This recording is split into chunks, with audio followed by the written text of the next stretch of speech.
গত ৭ই মে রাজনৈতিক দল হিসেবে জামায়াতে ইসলামীর বাতিল হওয়া নিবন্ধন ও প্রতীক ফিরে পেতে আপিল শুনানির জন্য আজ মঙ্গলবার দিন ধার্য করেছিলেন আপিল বিভাগ।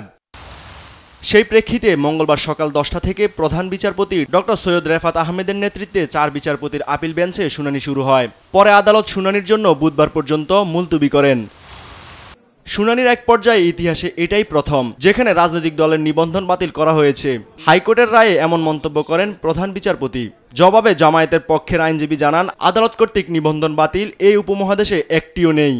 আদালত কর্তৃক রাজনৈতিক দলের রেজিস্ট্রেশন বাতিলের নজির এই ভারতীয় উপমহাদেশে আর দ্বিতীয়টি নেই, এইটি প্রথম। এবং জামাত ইসলামীর রেজিস্ট্রেশনকে বাতিল করা হয়েছে, ইলেকশন কমিশন বাতিল করেনি।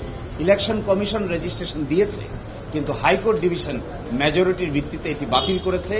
এই নজির এই ভারতীয় উপমহাদেশে একটি এবং একমাত্র। জামায়াতের প্রতীক বিষয়ে সুপ্রিম কোর্টের ফুল কোর্টের প্রশাসনিক সিদ্ধান্তের পর জামায়াতের প্রতীক দাঁড়িপাল্লা বাদ দেয় ইসি।